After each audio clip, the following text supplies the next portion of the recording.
everyone, and welcome back to Bougie Best Friend Podcast. I hope everybody's having a fantastic day because the holidays are approaching and it's time to be jolly and enjoy with your loved ones and just do whatever you want to do and relax a little bit. And I know work can be a little bit stressful at Q4, but everything's gonna be all right. In today's episode, I had the pleasure of interviewing the founder of 111 Skin, Eva Alexandridis. I was so excited to talk to Eva because I am obsessed with 111 Skin. When I was starting my career as a makeup artist and I was assisting all these pro makeup artists, I always saw them using those eye patches, and then I saw all the celebrities talking about 111 Skin. Their products are out of this world. We're gonna get into all the technicalities and what makes them different in the episode. And I'm sure some of you noticed that the girls who attended my Bougie Best trip in October got my favorite sheet masks from 111 Skin Rose Gold. I'm honestly so in love with their products. So in today's episode, we are going to discuss Eva and her upbringings. She's actually from Bulgaria, which also made me feel like, you understand me because you moved from Europe to the US. We talked about her starting the company 111 Skin with her husband. Obviously, we had to dive into the romantic side of things and how she and Dr. Yannis met. They actually met in Miami, which I love. Eva shared all of her tips when it comes to starting a beauty brand today. One of the most fulfilling part of this podcast is having the opportunity to talk to these top-notch female CEOs and just being in their presence. As always, if you enjoy my podcast, please give it a 5-star rating and a review. And if you're enjoying this episode, if you're into the beauty space, or if your friends are into the beauty space and they want to start a brand, or they just want to hear from inspiring women, please share this episode with them. And yeah, I think that's it. Now let's hear from Eva. Eva, welcome to Bougie Best Friend Podcast. Thank you. It's such a pleasure to be on it. I think I've been waiting for this day for so long because I've been such a fan of your brand, and it's such a surreal experience that I'm actually talking to you, this person who's like behind something that I've loved for so long. So I'm just so grateful that you're on the show. Thank you. It's a real pleasure. I'm glad you know and you love the brand. So today we know you as Eva, the co-founder of 111 Skin, this mega successful beauty brand. But I always like to learn about the person behind. So I would love to dive into your background, your childhood, anything you can share that kind of let us know you more. Of course. I have quite an interesting background because I actually grew up in the communist regime. I was born in Bulgaria many years ago. I'm about to be 48 next month. So I definitely lived a time where my teenager kids don't recognize and they've only seen in the movies, but we were behind the Iron Curtain. I had a very simple upbringing. We didn't have many opportunities to have Western goods or travel, and I had a very happy but very kind of localized childhood.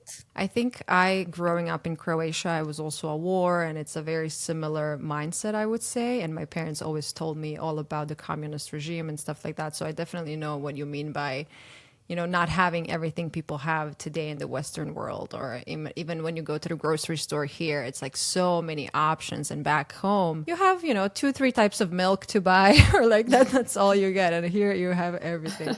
No, you had more advanced time. I had one kind of milk to buy. Oh, so wow. If you can imagine, the shelves were just very gray and there was nothing colorful. It was just bread and butter, like the essentials. And occasionally we would have a coupon system. So nevertheless, my childhood was extremely happy because I just didn't know better. So I had my family, my friends. We lived in a block of flats and all the neighbors knew each other. And it was very safe to go to school. There was no crime, or at least no crime that we knew of. So yeah, I definitely have such fond memories, but I'm glad that now I live in a more Western society with different beliefs. So you were born and raised in Bulgaria, and then when did you you live in London right now? Tell me about your journey. My life could have turned completely different because I was in a sports school and my father was a football player playing for a local team, and he wanted me to definitely continue with sports. I was advancing high jump. I had,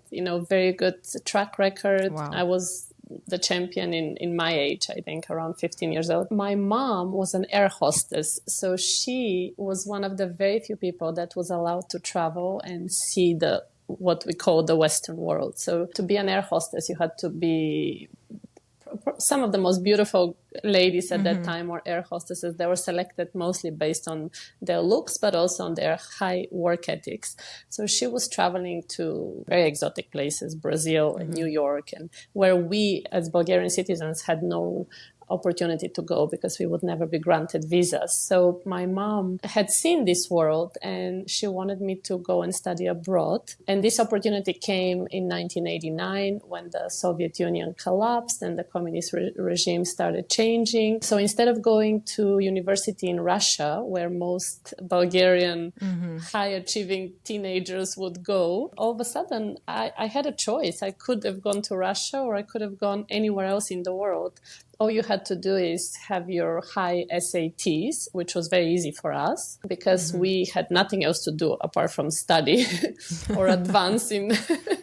So it was very easy to achieve high scores. We were mostly very highly educated and very studious. And I think I had top score and I was accepted in a few places. One was in London, a few universities in the United States, but actually there was only one that gave me full scholarship based on my credentials, and it was a tiny little university in San Francisco. So I ended up catching a flight by myself when I was 17 years old, and I ventured into San Francisco. What did your family say when you decided to go? I mean, you were so young. When I moved to the US, I was 22. And my family is still back home. So for them, they were always like, okay, come back.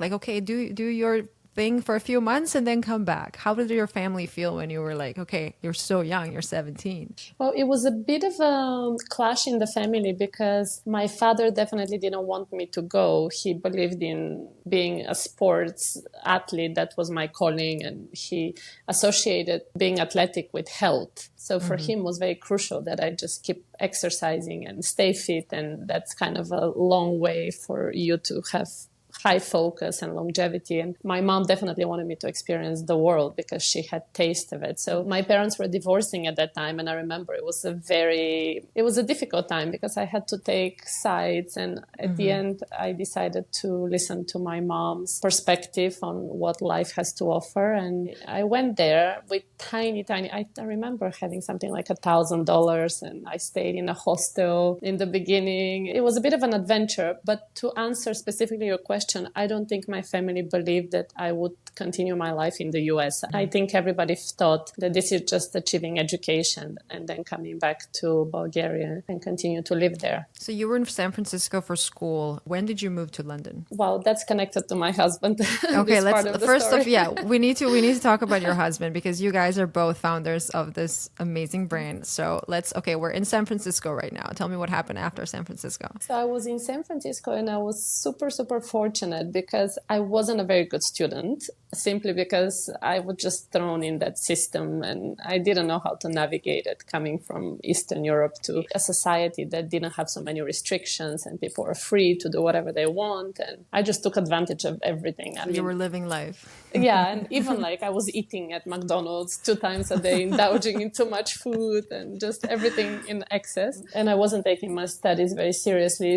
But I was very fortunate because I did graduate. Then I had a master's degree in electronic commerce. I kind of, over the years, I started to advance more and be more focused on my studies. But it was the Silicon Valley boom. It was the birth of Silicon Valley. So I just happened to be at the right place at the right time. As soon as I graduated, I had lots of job opportunities, which is something that it's not very typical now. Basically, we had recruiters that were coming on campus and just writing us job offers. So someone that doesn't have the experience, I was very fortunate. And I started working for a few Silicon Valley companies, and it was very energetic time to be there. People were creating newness continuously and inventing new companies. But unfortunately, I was also there for the bust. So as quickly as everything kind of escalated, then in the late 1990 or 2000, Silicon Valley kind of crashed. So I, together with a few of my friends, we decided to take a road trip and travel around the country and move somewhere else because San Francisco was becoming a very abandoned place. A lot of people were departing, they were going back home, and there were just no jobs. A lot of people just come to work and you would be told, hand your computer and that's it. You have no more job. So we traveled to Miami. Actually, we traveled across the country. We did a road trip with 5 or 6 of my friends, and we were stopping in different places, Alabama, Las Vegas, here and there. I think we took Route 66 at some point. And when we came to Miami, we just thought that this was the most exciting place ever. And we were all in our 20s. So we all decided to stay there. Wow. It's crazy. As I told you before, like I did so much research on you and I didn't see the Miami part because I was like, okay, learning about the brand and how, you guys are developing today, but Miami, and I moved here 2 years ago and it wasn't a plan. It was just, I was working in the beauty space. I was a makeup artist and I was flying back and forth because I was living in New York and COVID was obviously shut everything down, but Miami was pretty open. So production companies were moving down here. And when I was coming here, I was like, I'm so happy here. So I totally can understand why you guys, after San Francisco and all this drama going there with all the work stuff, like you guys came to Miami and you were just so happy to be there. Okay, so now we need to know, how did you meet Dr. Yannis? That this is going to take us a few days for me to thoroughly explain the story, but I was starting to settle in Miami. I had lived there for a few years. And in the beginning, it was very difficult to find a job, actually, because having high-tech skills but not speaking Spanish was a huge burden. I had an opportunity with Yahoo in the digital department, and they thought I was Cuban. And when I went for the interview, when they realized I was from Eastern Europe and I didn't speak Spanish, that was the end of the interview, because this is the gateway to Latin America. So all the jobs, the high-profile jobs, were connected with Latin America. So I was working for a small real estate company in Miami. One of my neighbors actually gave me a chance and he said, look, you either have to work in medicine or you have to work in real estate. These are the two big industries here and you can choose, but for medicine you have to study. So I was working for this real estate agency, and actually Yannis, my husband, was one of the very first listings that I had on my portfolio of initial things that I had to work on. The funny part is that he had a small apartment. He studied in the States. He did his residency in Miami as well. And my first listing was I had to rent this apartment for a tiny little amount. I don't remember, something like $800. But I calculated that if I convinced him to sell it, I would make a higher commission. So I basically called him, and he was living in London, and I said, look, this is how much, everything has increased. I gave like a proper spreadsheet with all the information. So he actually said yes. He's like, okay, if the property You were very prices... convincing. I was very convincing. I took it quite seriously. I said, look, I think it had doubled in the amount of years that he had it, and the rents were not yielding such a high return. And I think I did the right thing, not just wanting the higher commission. So we actually met face to face because he had to sign these papers and he was coming to Miami on his way to Rio for the Rio Carnival. So we did have a very fun life, went way back in time before we were both working 24/7. So we met as he had to sign the papers for this apartment. And I have to say, I think it was quite instant, our attraction. I love this. And I don't know how much you know about my content, but I talk a lot about relationships and dating and, high standards. And when you meet somebody who treats you right, that you should recognize that and so on. So how did you, when you said you met and it was instant, do you remember, like, how did you feel, or like, tell me a little bit about that moment? Yeah, I remember actually quite vividly how I felt, because I expected him to be an old-fashioned doctor that you see in the movies, because I saw his office address was Harley Street, and Harley Street is very well known for generations of doctors working. Some of the top medical professionals work on this street in London, and I've seen it in movies before. So I just assumed he's someone, in his late 40s or 50s, like an accomplished doctor from Harley Street. And I picture him to be quite old-fashioned. British. He thought I was Cuban simply because there was just a lot of Latin American people living in Miami, and still there are. And I think when I opened the door, we had set the time to meet. We both were very shocked with the picture that we have created in our minds about one another. So he was this young guy, super relaxed. I mean, I found him to look really handsome, and I think he was in, a t-shirt and shorts, like very fit. And I kind of like twisted my head twisted my head right. And actually he did the same, because he thought I was maybe in my, what I'm now, in my late 40s, like serious lady, convincing him to sell his apartment, somebody with a lot of experience. And I had just started. So both of us were surprised at what we perceived we were. I think because it was Miami and it was a much more fun kind of ambience and place. We just went out that night. I had a few friends and I just invited him. I said, if you want to come with us. And we ended up spending an evening having drinks together. So we got to know each other a little bit more. And it was, I liked so many things about him. Wow. And how long you've been together now? We have been together for 21 years. Wow.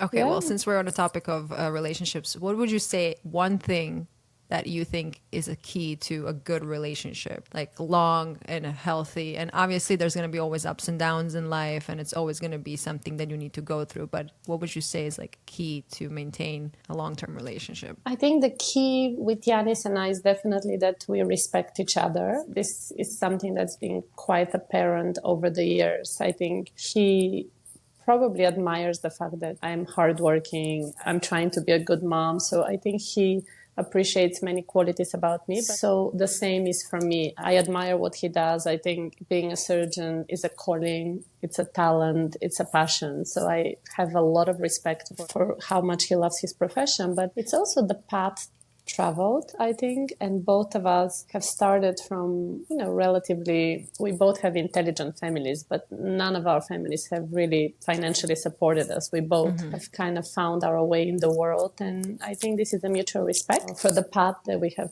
traveled before we met, but also for the path we have traveled together, because it's been quite an exciting journey. So I would love to hear about the brand, and how did you guys even come up with this idea? So he is a plastic surgeon and you were working at that time in real estate. Well, walk me through that process when you guys kind of figured out you have something there, like as a, you can create something beautiful. Yeah, I often go back to this because it's been now more than 15 years since we started developing the brand, and I'm trying to kind of remember. The reason why we exist and we created the brand is because back then, so many years ago, there was not as much selection of products as there is now. And my husband already had his practice for 5 years, I think, 7. He started in 2000, so around 2007, 2008. He was using very good American accepted brands in his clinic that he had encountered in the States, but they were quite medical and a little bit complicated to use. And plastic surgery in Europe was not as well established as it was in the States. So the patients that were coming to his practice, they wanted to be more discreet. They wanted to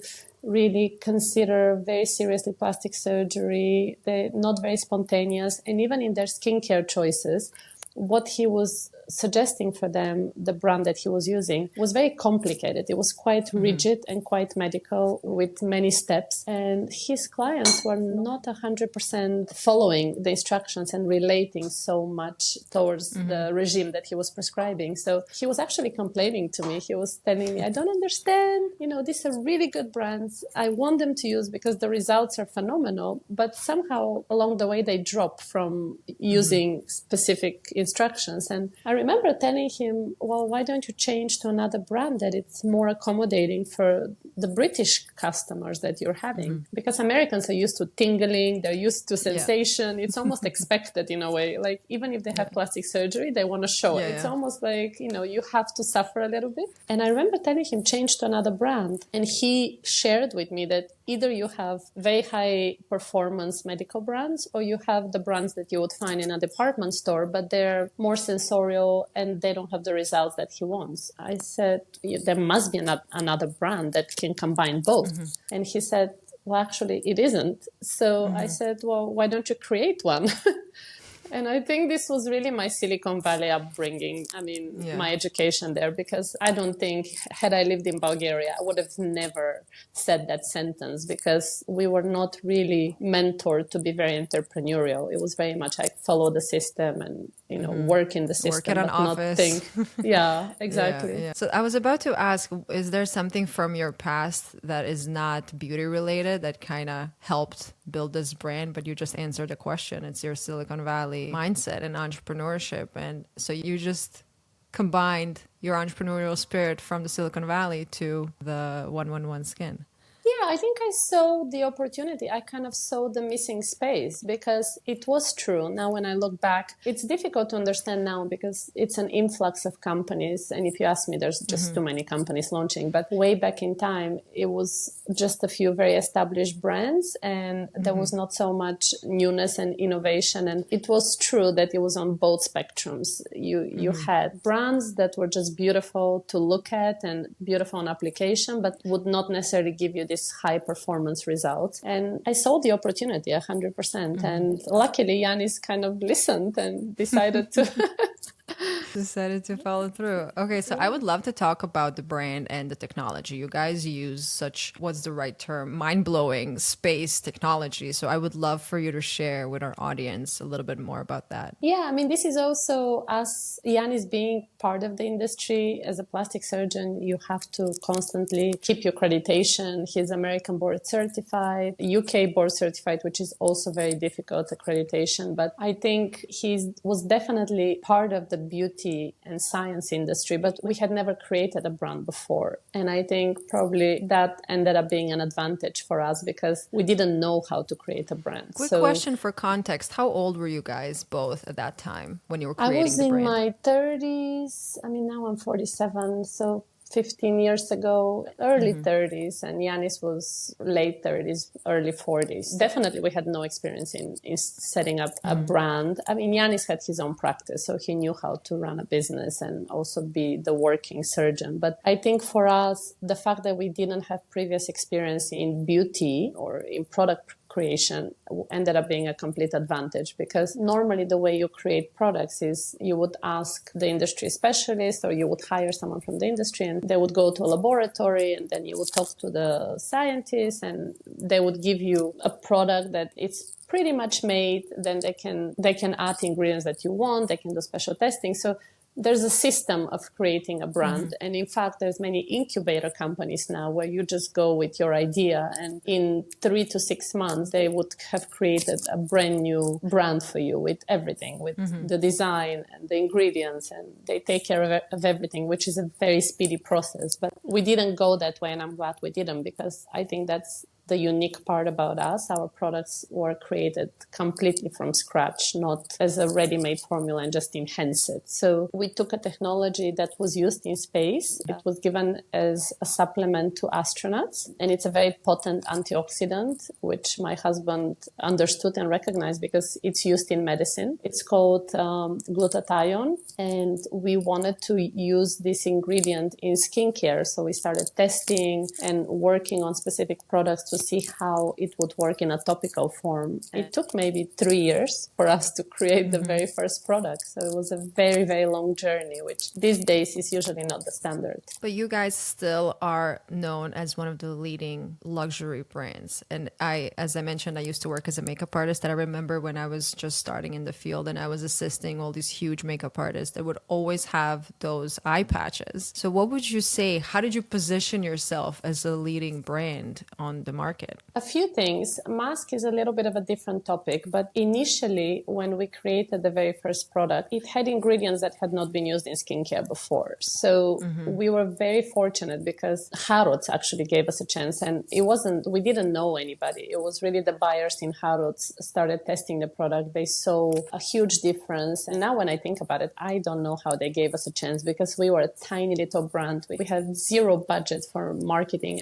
We couldn't even print a brochure. We just had a tiny little bottle and packaging, but they believe in the validity of the brand and the results. And we also had very strong clinical studies. So they gave us a chance. I don't know if they truly believe that we would have the success that we currently have, because I think now in Harrods, last week we were a top 7 beauty brand in the whole, I don't know how many brands they have, hundreds. So I think we might have even surprised them. But I think they saw the efficacy and they wanted to give us an opportunity. And also they saw that their clients were looking for more medical driven brands. I think that happened to be a trend in the late 2012 when we launched, where a lot of the gadgets were coming, the Clarisonics and medical devices. So they've thought that there is space for medical brands if people veering towards medical devices as well. And there were just not enough brands that had the same efficacy. So we were able to establish ourselves quite quickly because the products were working. Whenever we gave a sample to someone, people would come back and they would buy the products. But the mask that you asked, that's a little bit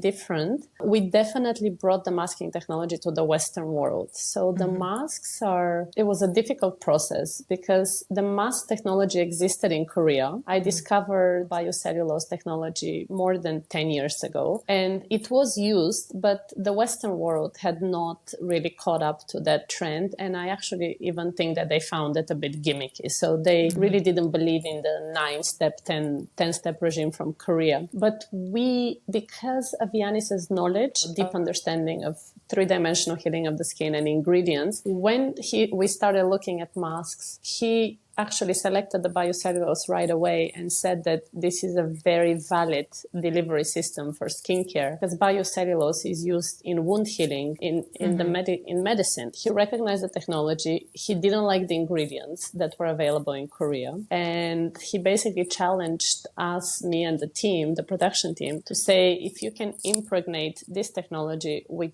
our ingredients, which we use in our serums, then we would have a winning product, because you would use this amazing matrix, infuse it with high performance ingredients, and you can create a penetration of ingredients that's very strong. So we actually now, I love hearing the stories of many makeup artists using the products, but I firmly believe that we actually are responsible for this trend, because definitely, it needed to have the medical backing of a surgeon for people to seriously look into masking. Because I think if it wasn't for us, maybe people would have still considered it kind of gimmicky and maybe not incorporated. Because it was Yannis as a surgeon and his endorsement, but also the clinicals that we had, I think people were willing to purchase expensive mask and try to see what the results are. And then once they used it, they loved the effect and it became a trend. Oh, I love it. When you think about your early days, what would you say was one of the biggest pain points or something that you had to go through back then to kind of push your idea forward? Because when you have sometimes when you have these groundbreaking new ideas, people might be a little bit skeptical, or they're like, oh, this is not going to work, or nobody's going to buy it. Maybe it does work, but how do you convince the masses? Yeah, I mean, look, the masks actually were a perfect example, because we were speaking to a very big retailer and they said to us that this is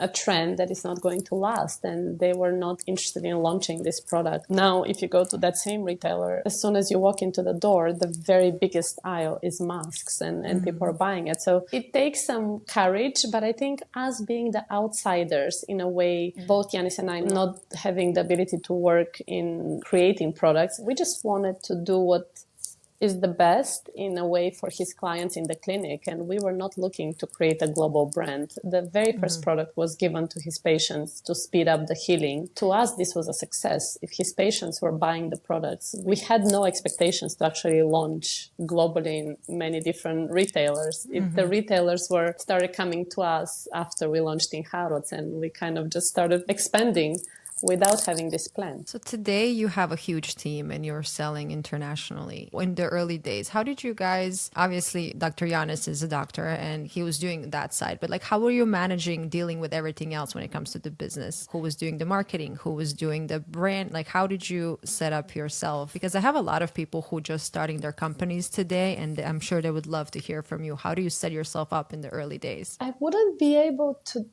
tell you if I like the early days more, if I like the late days more. There's always challenges. There's big challenges in the beginning, and we were very fortunate because we had friends that were willing to give us advice. Patients of Yannis would come and help with branding or introduction, or we had a few people consulting here and there for us, and we didn't require a very big team because we took the brand development very slowly. We had products for the clinic for 3 to 4 years before we launched in Harrods, and then we stayed for 2 years in Harrods, which I can guarantee you, I don't know any other brand now these days that does that. Usually brands want to launch as quickly as possible in multiple retailers. They want to grow, but we wanted to learn the business and we wanted to be sure every step along the way. So it was Barney's followed, which they came to us and they loved the brand, and we stayed in Barney's for a few years. So we managed with time and resources because we didn't have many resources. So everything was in small batches and we were developing the brand. Now I have much bigger team, but I have to say it doesn't get easier. It probably is more complicated because everything is bigger. So there's bigger chances. If you fail in a stronger, bigger way. You mentioned that you were building a brand slow and steady. Today, there's so many brands popping out left and right. If somebody wants to start a beauty brand today, what advice do you have for them? I have so much advice. I think people are starting beauty brands for the wrong reasons. Some of the time, they just feel that this is a field that has opportunity for growth and they just want to enter it. So if this is not your true passion, and if you don't want to dedicate this as a full-time job, then you're not going to be successful. It's very difficult. It's very competitive. So if you are influencer and you have a successful career as an influencer, but then you want to start a beauty brand, you can if you love beauty, but it is more than 24/7 work. It's very serious. So my advice would be, if you don't have something revolutionary, like a real point of difference, a new texture, for us was very much,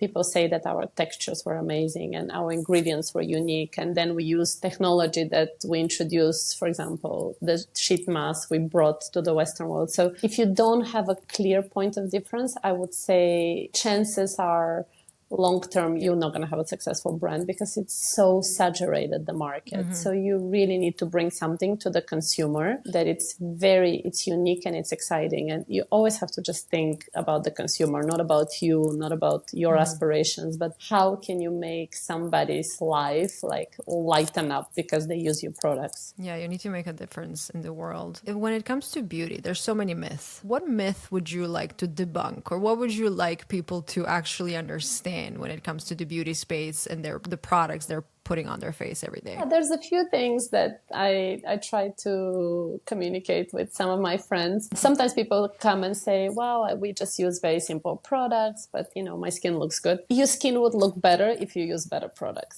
So even though if you're young and you have beautiful skin, of course you don't need a lot of products. But as time goes by, it's accumulated effect of aging. So I am definitely experiencing this in my late 40s. I'm going to be 50 very soon. It just kind of aging starts to show at some point. So you want to give yourself, and it doesn't have to be expensive products. It doesn't have to be one skin, but you want to give the right products for your skin. And you have to be quite careful with the type of ingredients that you're using, that they're not too harsh. We have moved a very long way now from the time where it had to tingle, it had to hurt, it had to give you redness in order to work. There's so many advances in biochemistry and science that you can have very safe ingredients that give very strong results. So I would say, even if you have beautiful skin, still pay close attention to what you're using. Don't overuse, but also don't underuse products, because your skin has this accumulative effect of healing itself. So you need to help the skin be at the healthiest stage. Another thing that I discuss quite often with my friends is that makeup really should not be there to mask your skin. You have to use makeup to enhance your skin, and you should never have this philosophy of thinking, oh, but I have this amazing contouring powders and I have super high intensity foundations that can cover everything and I'm still going to look good at pictures. That's not good enough for your skin. Just to look good at pictures, your skin might be suffering because you're suffocating the skin. So you have to have this relationship and understanding with your skin that skin comes first, and then makeup just enhances everything, but not covering and masking. And feel that there's so much choices with makeup that you can always cover everything, which is not the right attitude. Don't cover. Reveal beautiful skin. You have obviously such beautiful skin, and I was going through your socials to see your beauty routines. But for our listeners, can you tell me what is your like non-negotiable skincare routine? Yeah, I'm surprisingly not a super high maintenance person. So my skincare routine is relatively simple. One step that I never disregard is an essence, or in the Western world, it's called a toner as well. I Toner and started using essence. an essence because I saw that you're always using an essence. I swear. This is such a crucial part. And actually, don't you feel that if you don't use it, then the rest of the products don't It doesn't really sit as well. layer? Yeah. Yeah. I think Yeah. it's such an essential step after cleansing. You kind of want to balance your skin with a good essence. You don't want to immediately put on a serum. So this is a kind of a middle step that is very essential, but actually an essence can also carry quite a lot of strong ingredients. So for me, it's essence, and then a serum is non-negotiable, no question. Sometimes people ask, well, can I just use a day cream instead of serum? You can use a serum instead of day cream, but don't use just day cream. A serum has a different molecular level, it penetrates, and it actually heals the skin. So it's very much about recovering the skin and equipping the skin to be able to deal with daily aggressors. And then a cream, you need to put a seal on top of a serum. So if you do essence, serum, and cream, you're perfectly well equipped if you have healthy skin. If you have some problems with your skin, then you can start adding, we have some very crafty things like vitamin C booster, we have retinol oil, we have things that work for specific conditions, and you can just add a drop or two here and there and really enhance your regime. I love the retinol oil, the black diamond retinol oil. I use it. Well, the black diamond retinol oil is one of these products that I was discussing. Retinols in general tend to be harsh, and people expect that from a retinol you have a reaction, but it's actually good for you, and it's perfectly okay to have a bit of reaction, but you shouldn't. We're using very strong combination of retinol and ground-active retin A, but it's also super calming on the skin, so it doesn't give you. If you use that, you would know. It feels like just Feels like beautiful. a beautiful oil.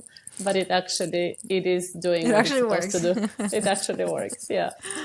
Yeah, I would love to hear about your daily routines. How I'm sure every day is different since you're running such a huge company, but if you can like walk me through your typical mornings, how does that look? I can walk you through my morning this morning. Please, okay, let's do today.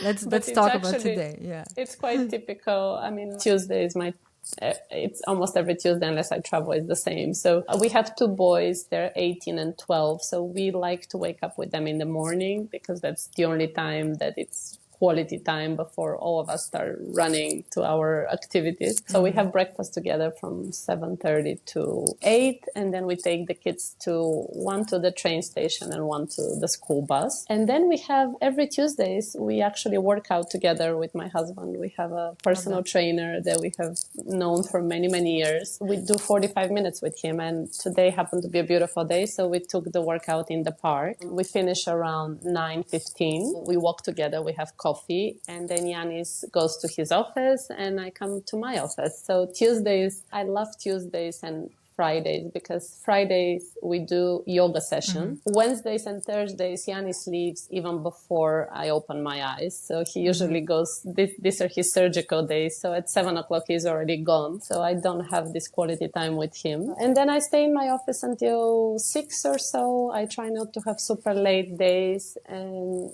then I go home. I spend more time with the kids. Could be going out, could be having dinner at home. I love that. I love that you also do cryotherapy. I saw a video that you were doing with your mom. I tried cryotherapy a few times and it's very challenging.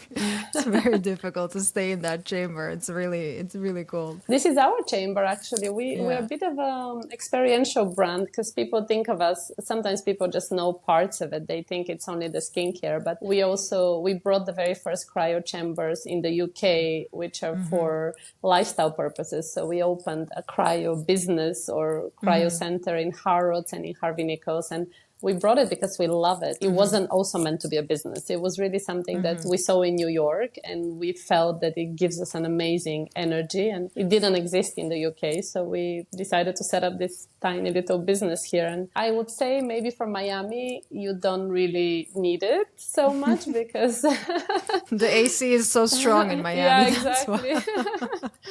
But I'm sure it exists, and you can build up the resistance. So you can start at 2 minutes and 3 minutes, and then you can. What's the longest you stayed in a chamber? Well, I stayed for 4. Yannis stays for 5 minutes. So I think this is kind of the maximum we want to stay. But we have some very important people and athletes that the recovery for them is crucial for the type of work that they do, and they come religiously. So it makes a very big difference in your mindset, and it also in the muscle recovery and longevity. Okay, I just have 2 more questions. So the brand has been around now for what, since 2012? Is that right? Since 2012 in retail, but in the clinic since 2007. What do you wish that you knew back then when you were starting the brand? Something that would kind of make things maybe a little bit easier or run things smoother in the very beginnings? I think I didn't really understand the challenge of managing people.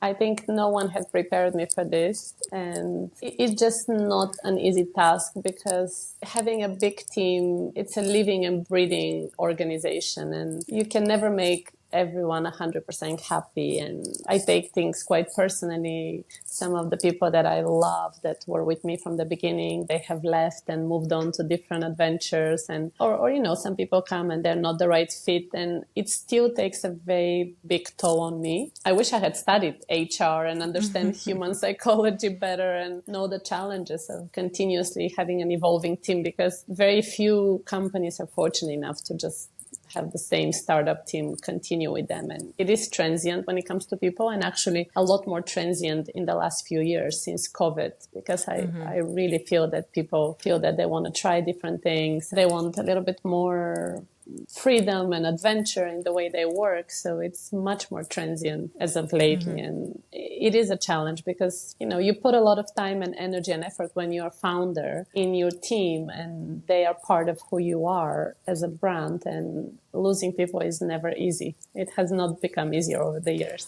Okay, I do have an additional question on top of this question. What qualities are you looking for when you're hiring? We have our company values. So we're an interesting company in a sense that we are already established if you look at our global presence and our recognition. But at the same time, we're still family. It's me and my husband run the company. It's quite entrepreneurial. So I'm looking for people that have resilience, that are also can work in a team, that are happy to not to be super structured, because we are constantly creating new ideas, inventing things. We are not run as a big organization. The hiring process, it is challenging because if it's your own company, you're very vested in the people that work for you. And sometimes, to me specifically, it takes more than 6 months to hire, especially if it's someone on the leadership level. Nobody is just available. So you have to wait. First of all, you have to interview people. Then you have to wait for the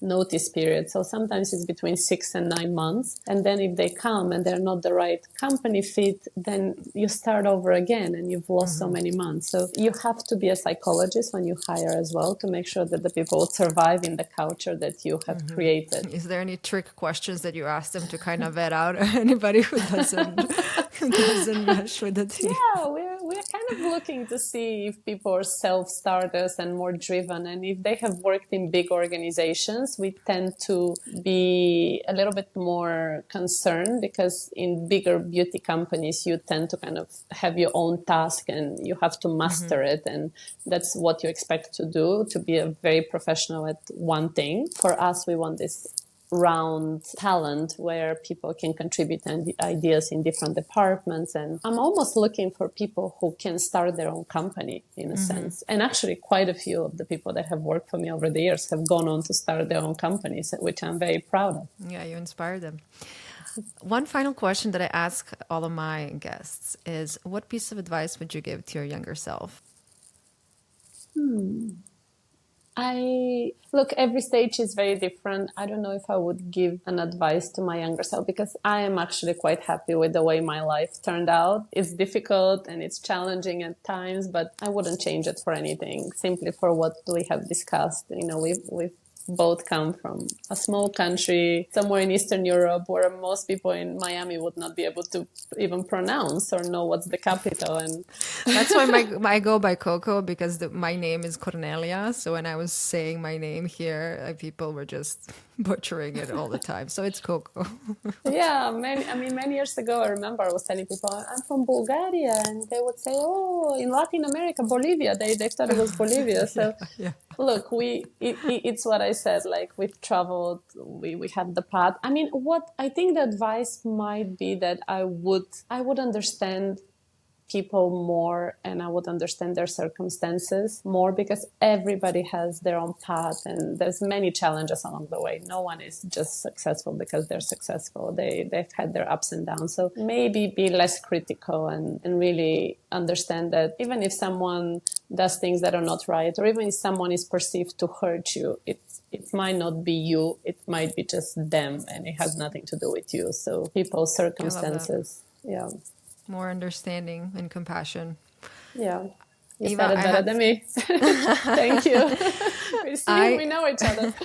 I mean, it's the European mindset, I'm telling you.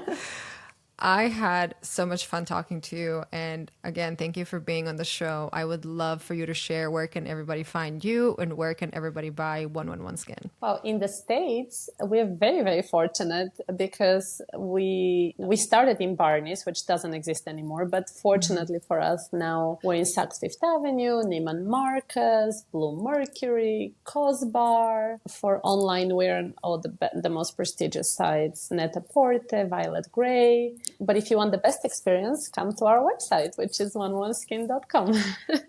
I'm actually going to be in London. What is the best place for me to visit? Where can I see like the best 111 Skin experience? 100% Harrods, even though we have beautiful counters in Selfridges, in Harvey Nichols, but we consider Harrods our home. That's where we started on a tiny little shelf, and now we are next to Creme de la Mer and Sisley and some of the biggest brands in the world. And we would love, please, if you do come, reach out to me. I'll organize a facial for you. We have our facial suite as well, where we administer the best facials. We are also in 85 five-star spas around the world with our products. We do proper treatment menus, and in Miami we have the Mandarin Oriental. Yes, I was there. It was phenomenal. I loved it so much, and I'm so happy that you shared that you guys actually met in Miami. And whenever you're gonna come here, please let me know, and I'm gonna organize a beautiful day for you guys. You and I will see each other and not on the screen. It's guaranteed. We're gonna go to Pura Vida and we're gonna yes. You know it. When was the last time you were in Miami? We go there all the time. We were there for Christmas. Oh wow. Okay, yes. Wonderful. Well, thanks again for being on the show. And again, what is your Instagram? Where can people find you? It's Eva111skin. Okay. Just at Eva111skin. Thank you so much. It was such an engaging conversation. Thank you. And thank you everybody for listening, and I'll see you next week. Thank you so much for listening. I hope you enjoyed the episode. Be sure to subscribe to my podcast so you never miss out. I release new episodes every Monday. If you love Bougie Best Friend, please leave a 5-star rating and a review. Your support means the world, and it helps the show grow so I can keep on bringing more amazing guests. You can also follow me on Instagram, TikTok, and YouTube at Coco Beauty, and you can find Bougie Best Friend on Apple, Spotify, and all other major podcasting platforms.